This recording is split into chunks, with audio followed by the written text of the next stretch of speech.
Good evening and welcome to the Irish Art Show, brought to you from the Scientology Community Centre, Dublin.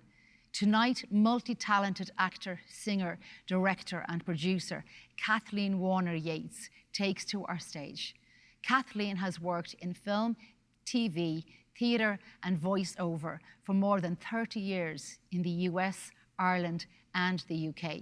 She has had the female lead role in 4 independent feature films. Her TV credits include, among other things, the BBC One PBS masterpiece theatre production of Little Women in the role of Aunt Carroll, opposite Angela Lansbury. Kathleen was born in the US and trained and worked there in every form of dramatic art, from Shakespeare to experimental theatre. She moved to Dublin in 1999 and now has her own company, Flying Turtle Productions. Please welcome Kathleen Warner Yeates.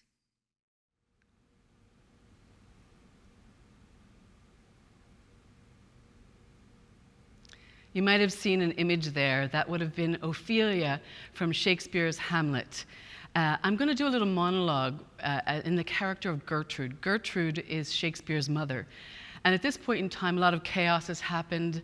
Hamlet's father was killed, his mother, myself, remarried, and Hamlet was engaged to Ophelia to be married. However, with all the pressure, everyone's kind of going mad, and he's brutally rejected Ophelia, which has caused her to go insane.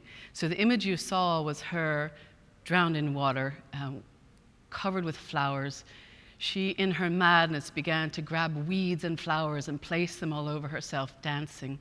And in this particular monologue, Gertrude has found out that she's dead and came to tell her brother, Laertes, that she has drowned. And she describes it. He wants to know more. There is a willow grows askant a brook that shows his hoary leaves in the glassy stream. There, with fantastic garlands, did she make of crowflowers, nettles, daisies, and long purples, that liberal shepherds give a grosser name, but our cold maids do dead man's fingers call them. There, on a pendant bough, her crowned weeds clamoring to hang, an envious sliver broke, when down her weedy trophies and herself fell into the weeping brook. Her clothes spread wide, and mermaid-like a while they bore her up, which time she chanted snatches of old songs as one incapable of her own distress, or like a creature native and endued into that element. But long it could not be till that her garment, heavy with their drink, pulled the poor wretch from her melodious lay to muddy death. Alas, drowned. That was Gertrude from Hamlet. I'm going to do a little song next.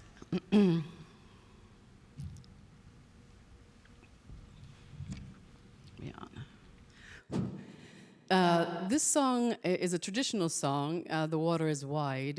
It originated in Scotland at least 100 years ago. But it has special meaning to me because I crossed the ocean to be with my husband and to raise a family in Ireland. You may note my accent is half American. So this is The Water is Wide. There is a ship that sails the sea. It is loaded deep as deep can be, but not so deep as the love I'm in, that I know not if I sink or swim. The water is wide, I cannot get o'er, nor have I wings with which to fly. Give me a boat that will carry two, that boat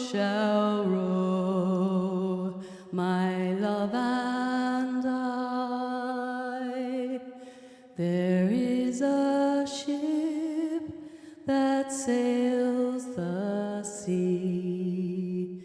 It is loaded deep, as deep can be, but not so deep as the love I'm in, that I know not if I sink or swim.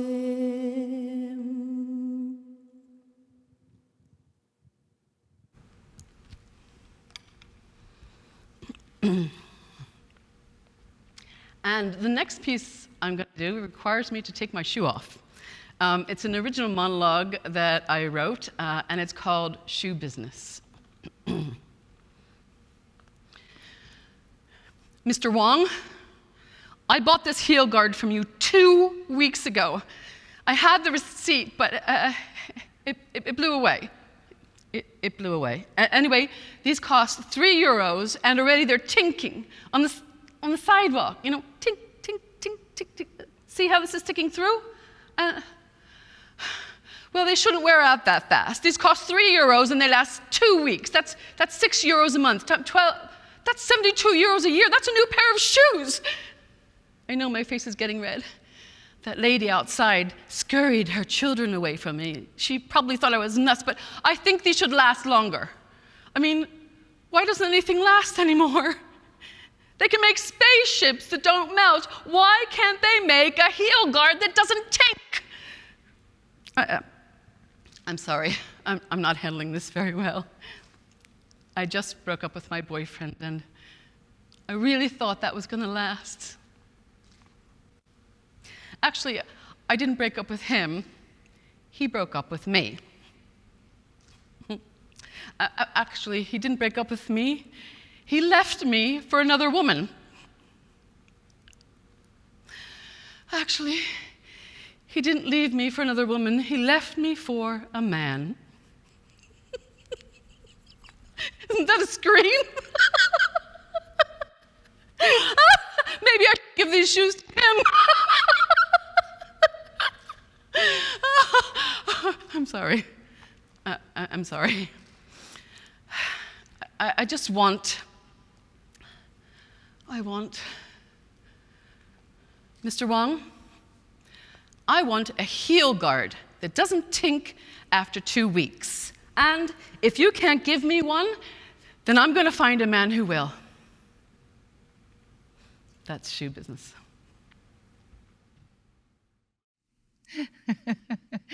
Oh my goodness, how am I going to get through this? You know, I love the way Kathleen changes on and off, like he was with a man, he was with a woman. It's all just such fun, and it was really a great piece, full of good energy, and I'm really looking forward to interviewing Kathleen. Kathleen, you are so welcome to the show. It's great to be here. Such fun. Oh, thank you. It's an amazing place here, really, really yeah, nice. well, you're very welcome. You're very welcome. I love your acting there. You're just going through the, you know, 1 minute you're laughing, the next minute you're nearly crying. That's my job. I know, and telling the story and maybe telling a little lie in the middle and then changing it. It was wonderful. You're very, very welcome to the show, I have to say. It's great to have you at the Irish Arts Show. We've been looking forward to having you here. And obviously you've got so many things like going on. You're an actor, a director, a writer, an acting coach, a corporate trainer, and business owner. That's an awful lot of titles. So have you a favorite, or where did it, you know, how did it all begin for you? Thanks for asking. I like to juggle around, but it did start with acting. That was my main thing. Like when I was a child, I would watch Shirley Temple on TV. That's how old I am. Shirley Temple on TV, and I'd like act out the scenes from West Side Story in my bedroom, you know. And then I grew up in the United States, so I went to the musical theater stuff. So I did a lot of musicals. That's how I started off. And then eventually I went on to college and master's program and trained to be a legit stage actor, as they say. And then moved from acting on stage to going into film and voiceover work eventually later. So. Yeah, so, and the film work started independent, small films in New York City, and then eventually I got a little bit more work and then left to raise a family, then came back, and then I have work that I've done more recently. So you were destined to be an actor from a young age, actually. It was just something that you always wanted to be.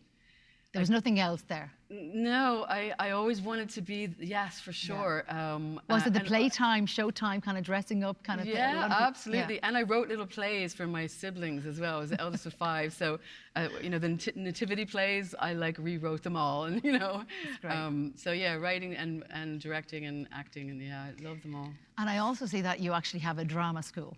Yes. And in the drama school, it teaches everything from screenwriting to teaching English through drama. How can you teach English through drama? Well, thanks. Yeah. Yeah. That's one portion of the school. So I have a lot of amazing artists / facilitators who come and work with me. So the Learn English Through Drama, and there's also a drama for language teaching portion, is taught by Miriam Stewart, who works for me in my school. And she's a former student of mine, 18 years ago.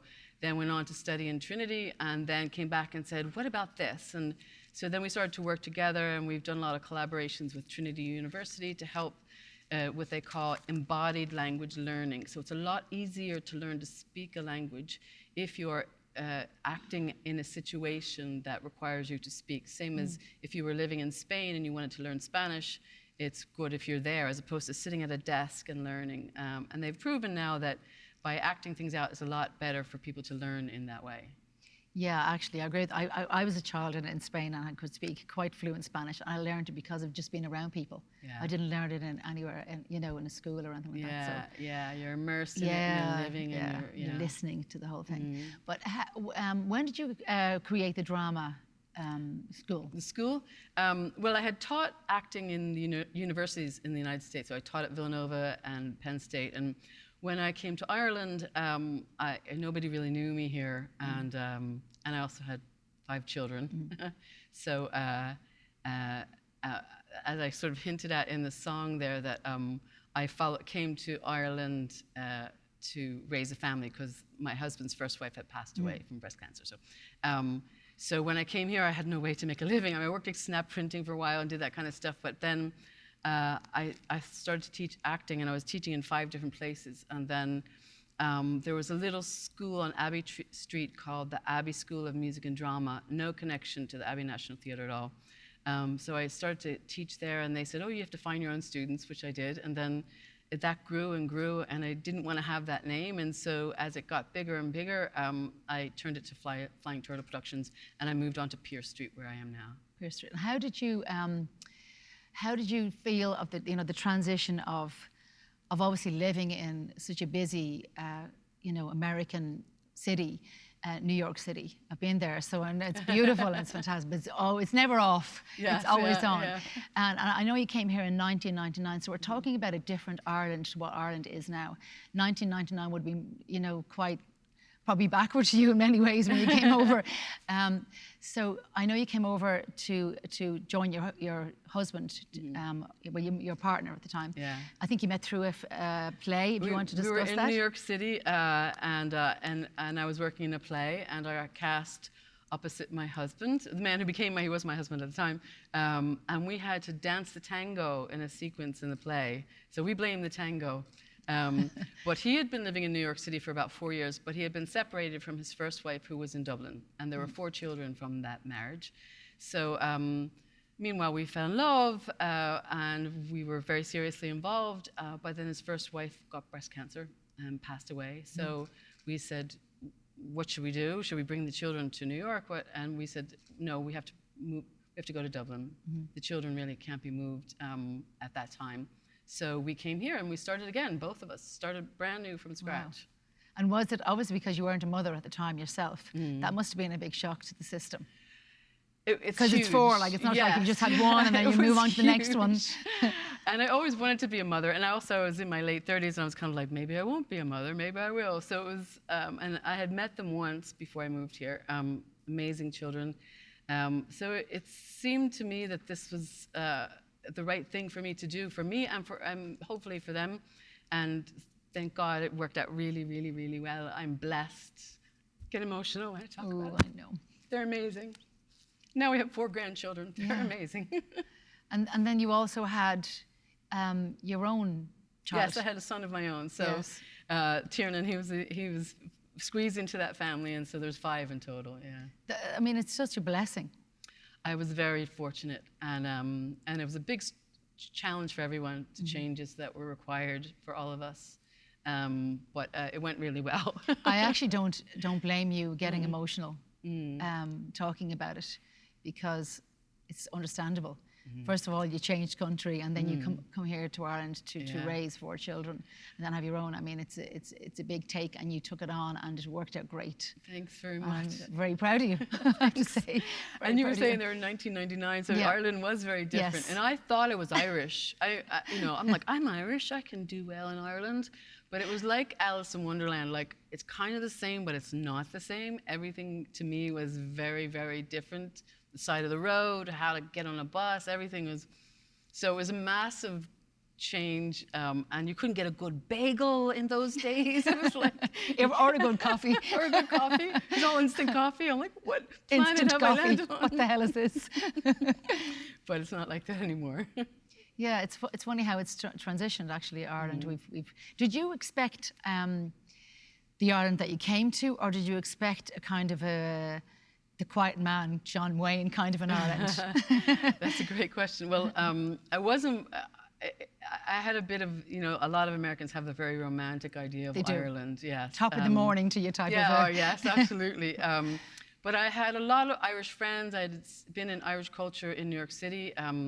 So I wasn't quite as bad as the quiet man illusion, but I didn't really understand, like Irish people are, sometimes they don't say things directly, and Americans can be very direct, and Irish people tend to kind of talk around it a little bit, So I started to learn a bit more of that, and I think somewhere now, like however many years now it is later, that I'm somewhere in the middle, like sort of melted the two, American and Irish, together. Even our English is different. We have a lot of words that are completely different and have different meanings. And pants, exactly. You can't say pants. I thought these were pants. I know. Garbage and all those kind of things. Sidewalk. Fries, chips. Chips. Yeah, exactly. Tomatoes, and that thing still, I don't know. Potatoes. Is that really still like there? I'm not too sure. I'm sorry? Tomatoes, was that a thing? Oh, yeah. There was a song about tomato, that. Yeah. I say tomato. Yeah. That's just, Was that different Americans say it differently even, So I think with that said, we'll move on to look at some of your work. We have a clip here, and we would like to show our viewers at home what you do. Great, thank you.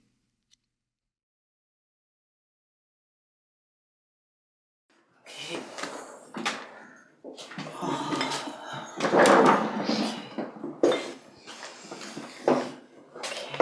Do you want a piece of toast? Yeah, that's great.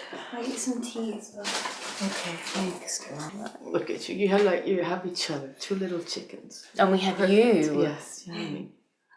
You're stuck with me. Good. We're not stuck. Well, sometimes we are. It's okay. You have so much ahead of you, girls. It's all gonna be great. Right? You're amazing. You're smart and beautiful and creative. You cry. You're the joys of my life. I'm a very lucky woman. Thank you. We'll be fine. I'll be fine. Meet Kate. Kate is one of the many people in Ireland struggling with a lifelong defect. Kate was born a loser.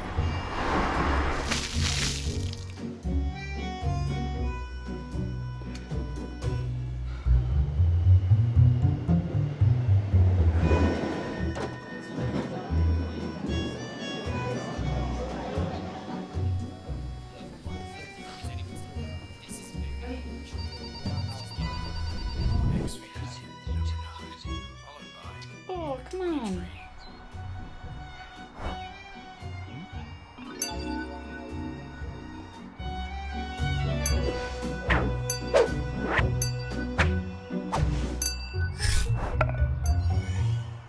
You probably won't win, but with us, it's okay to lose. Be a clever loser. Play the Loser's Lottery. Wow. Can you explain the first part of the clip there? It's very emotional, and I mean, it's obvious what's happening, but was that difficult for you to act as an actor? Are you obviously drained after, because that probably was take after take after take.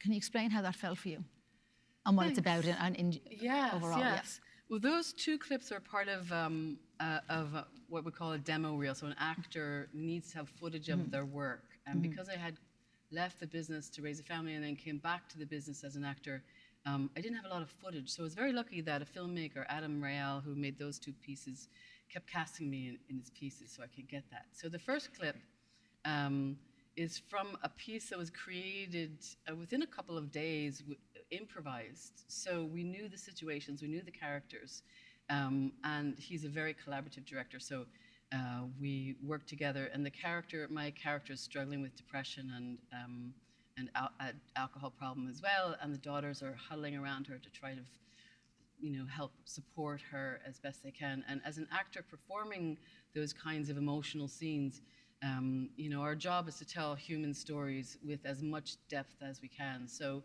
as an actor, you're trained to have very responsive body and voice so that your imagination becomes stronger like a muscle, so that you fill in the world of the character, and then you begin to respond as the character from the other actors, what the other actors are giving you. So yes, it can be really draining, but it should be, you feel exhausted but relaxed when you're done, So when you unwind after a shot like that or a piece like that, you have to let your body come back to neutral again and relax. So are you preparing for something like that the night before, getting into character, or can you just go to sleep and then wake up the next morning and then start from there? Yeah. Well, I would, as soon as I'm casting something, I start figuring out the world of the characters. So your whole life you observe humans, you collect stories, you see things, you hear things, and that's sort of like your grab bag, So then you get a script and you say, who is this person in this script? What is the world they're coming from? What was their life like? And you start to build this gigantic, like an imaginative bubble around you that's full of things that you've made up, They're hinted at in the script, but then you fill out that more completely, so that the goal is that you've created so much in this imaginative grab bag of who this person is and what the situation is in the scene and what they're fighting towards in the scene and what's in the way of what they're fighting towards, so that by the time you come to the work of shooting the scene, your imaginative work is prepared, your body's relaxed, and you're simply proceeding with the scene, responding. Responding with the other actors as well. Because it's such a difference to say that clip, and then obviously the show reel moves on to Born Loser, which is good. So we go from such a heavy piece to this, joyous kind of. I know it's Born Loser, but it is kind of a joyous piece. Oh yeah, it's really fun. It is fun, yes. Really fun to do it.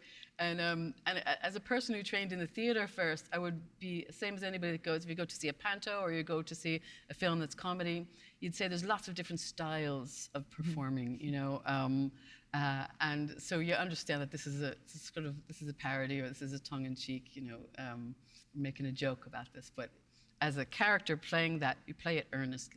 Well, my favorite part is where you're actually carrying the loser sign with you at the train, and then when you're at home, it's like it's just following you around. Yeah, it's a great idea. That was in the script, So say that's a great idea in the script, and all you have to do is just do it, and it's going to be funny. And then everywhere you look, it's just literally following you around the place. I actually love it. I'd like to go back to a performance that you did earlier on, and. Kind of very touching performance for me, the Ophelia from Hamlet. So obviously my perception of it is the photograph that was shown of Ophelia as she was drowning, and what a beautiful painting, actually. Gorgeous painting, very emotional kind of in a way, because that's what's happening. But I felt why was Gertrude just, allowing her to drown? Was that what you kind of go, well, did she not care? Was she happy she was going? Or was it just that it was a release for her? I don't know. That's a great question. And every interpretation of Shakespeare might take a different take on that because it's not clear. Shakespeare was really clear about Hamlet and some of the male characters. He's less clear about the female characters. So in the production that I was in, the AC Productions, we made the choice that because Gertrude describes in great detail what she's watching, and it lasts a long time, she obviously saw it, and she obviously didn't intercede. It doesn't say, I jumped into the water, and so we have to say why. We always say why with the character. So we had rationalized that, or understood it, that at that time, Ophelia had gone mad and been roaming around. What made her mad, actually? She was violently rejected by Hamlet. And Hamlet was, some people may say that Hamlet was feigning madness, or he was mad. He appears to have gone mad in any case because his father was killed and his uncle married his mother, and like the whole world is topsy-turvy, and how can he make sense of all of this? So he has gone mad, and he's rejected the one he loves, he did love. And that rejection has caused her to her world has now gone mad as well. How can this be? You were not the man I knew before. So she went mad. And in that madness, there are reports of her, just dancing and singing like bonkers. And at that time, we made the decision that, in our version of it, that if a woman at that time had gone mad, unspeakable things would happen to her, right? Or she would be locked up, and again, unspeakable things would happen. So we made the choice that Gertrude, out of love, when she went into the water, Gertrude allowed her to drown as a mercy choice. I kind of like that version. Yeah, that was a mercy choice. There's more love in it, I think, than the idea that Gertrude would have drowned her, but it depends on the version, because Gertrude, the Queen Mother or did of Hamlet, she hate her? that depends on the version. I know. I don't want to. Some people could say that she wanted to get rid of her, exactly. But I think when you're making creative choices, of course, it's done in collaboration with the director and the other actors. But choice of love is also more painful and interesting, But I like that so far we've been talking about, say, the depression and the dramaticness of that, and then we go on to the fun, and then Ophelia is just another character altogether. It's just incredible acting that you've had here this evening. It's wonderful. Thank you. I would like to just get back to your performing, but I'd like to talk about working and living and performing in New York City, and because obviously it's such an amazing city. And what would be maybe some of your highlights of when you were in New York at that time before you got married? Thanks. I lived in New York for 10 years. I lived in Midtown Manhattan. I had some great jobs, because actors need day jobs, they call them. I did group sales for Broadway plays. I worked undercover in Chinatown. I worked for Disney. I did a lot of different crazy jobs. And I also worked initially with a company called the Art and Work Ensemble. And we would produce 2 or 3 productions a year. And so I would be on stage with a very process-oriented company, creating some new works and some classical works. And then I moved on to film, so I had the lead in 2 independent feature films. And then I did the play where I met my husband. What was that? It was called Poetry of Stone by Larry Kerwin. And Larry Kerwin, who's from a very famous American-Irish rock band. He's Irish. He's from Wexford originally. So Larry Kerwin wrote that play where I met my husband, called The Poetry of Stone. Larry Kerwin has a band called Black 47. He also has been a Tony-nominated Broadway producer, writer. So he's gotten way, way into the upper echelon of the Broadway world at this point. And what would you say you missed most about New York? The food, the atmosphere, what would you think? Everything imaginable is at your doorstep. Yes, that's true. Walk out, any kind of food, Ethiopian, Middle Eastern, any kind of people. It's all meshed in together, and a huge amount of creative work as well. And I love Central Park. I had some jobs in Central Park that were really fun as well, so creative jobs. So it's all there, and it's a very commutable city as well. You can get on the subway, you can get on the bus. Yeah, it's a buzz, great buzz. Have you gone back since? Yes, I go back a good bit. Yeah. Sometimes I do little projects there. Sometimes, actually, the Letters feature film just had a screening in there a few months ago, so I went back for that one. And I have a manager in New York as well. I have an agent in Dublin, Alex Cusick, and I have a manager in New York, Aunt Carroll, and I have now a London agent as well. That's great. Well, now talking about the letters, we might as well mention the lads. The lads. The lads, Robbie and John. Tell us a little bit about the two lads, obviously, Okay. and the Letters movie. Okay. Film. So the Letters feature film was released in 2019, but I'll backtrack a little bit because the writer, director of the Letters is Robbie Walsh, who was a student of mine when I was first beginning my acting school on Abbey Street. Another student of mine around that time was John Connors, and I was John Connors' first acting teacher. And Robbie Walsh was one of his first acting teachers. So they have since skyrocketed to become very successful actor, writer, producers in film and television. And they're so kind. They come back and they offered me a lovely bits on the plate. So Robbie came to me when he was making the Letters and he said, I want you to play this role. Now, fair play to him, because at that time I still was only coming back to my work. So he hadn't, I mean, I'd done a few film projects at that point again, but he was just trusted that I would be able to do the role, and it was a plum. So the Letters is about the cervical cancer scandal that was in Ireland, and it was centered around 3 fictional female characters, but inspired by the true stories of what happened to women. So Robbie handed me that lovely role on a plate. And then John Connors also had done the John Connors Acting Academy RTE production, and said, and the producer said, Kim Bartley was the producer, said, well, Kathleen was your acting teacher, let's bring her in to be an acting coach. So yeah, really fun, yeah. Okay, well, let's have a look at the Letters clip. Mary, hey. Hey. Hey, where's Mum? She's okay. She's just a little bruise, but she's okay. All right? How are you feeling? Give me your hands, honey. She okay? She fell. She's okay, yeah. Okay, yeah. Her hands are very cold. Yeah. Oh. Hey. Open your mouth. Okay. Okay, good. Good. I'm okay. This is fucking hard. I know. I hate it.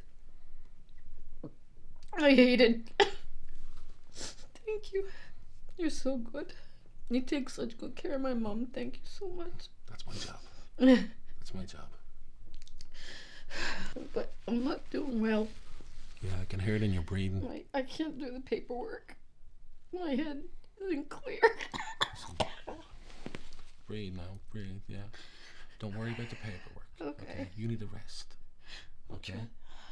Look, I have a house call I have to make, but I'm going to help you upstairs first. Okay. You just need to rest. You need to rest. You need to get a good sleep. Okay? I'm going to help you upstairs, and I'm going to come back later on, and I'm going to see how you're getting on.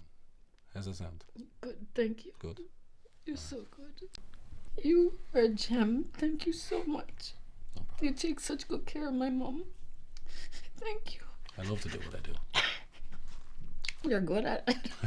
Thank you. So let's get you upstairs, okay? You just stay there, stay there. Let me move. I'm good. Okay. Okay.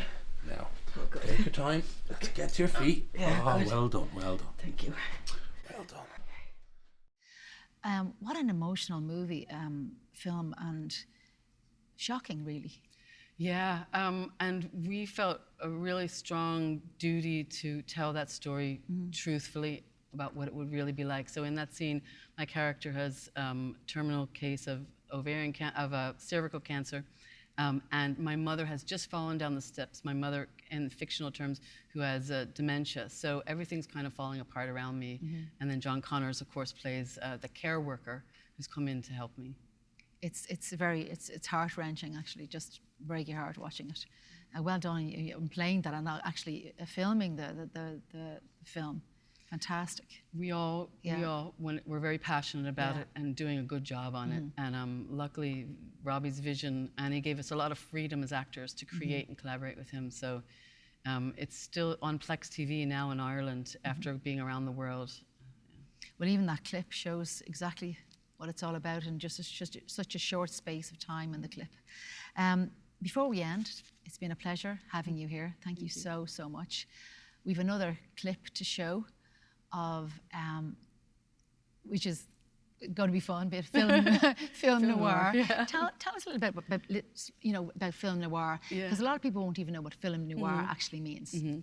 Well, I always loved the film noir, which is it started in the 30s and 40s, and you would know it more commonly as the detective who's in an office down and out and urban, and like it'd be the kind of thing where the guy talks into the camera and he's like, "It was a dark and stormy night, and I had not much money to pay my rent, and in comes this blonde, see?" And it'd be like the detective, the cop on the take, the gangsters, the blonde or the femme fatale who's like a female woman who's very powerful but also very sexy and very dangerous, So yeah, it's a fun theater piece that I created, but not for the theater. It's site-specific, meaning that it takes place in a building and the 13 actors are playing characters in different rooms and the audience moves from room to room for the story. Well, let's have a look at the clip.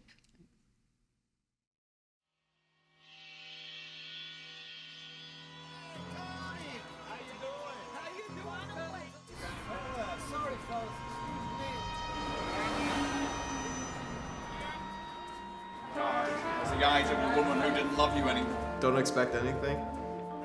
Yeah, no expectations. Just go in blind and enjoy every moment. It kind of felt that it didn't begin.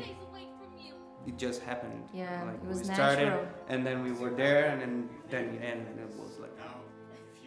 I have never been to anything that involved kind of walking theatre before, and I thought that was really cool. I really, really liked it. The man's partner was killed. He was supposed to do something about it. It's so innovative, and it's sort of like, to me, the stage equivalent of watching a 1940s film noir movie on TV, and just like, there's that immediacy there that I haven't felt with other stage productions. Everything I've worked for is here in this town. The business, the club, the boys. Anyone who wants to go to the theater, this would be a great first step to finding out what you can do with theater and everything. I thought it was brilliant. It's not like anything I've ever been to before, and If you want kind of something new, something a bit different, a different way of experiencing it. I've never experienced anything like this. it was really cool. It was really atmospheric, really well acted, and it really took us all in.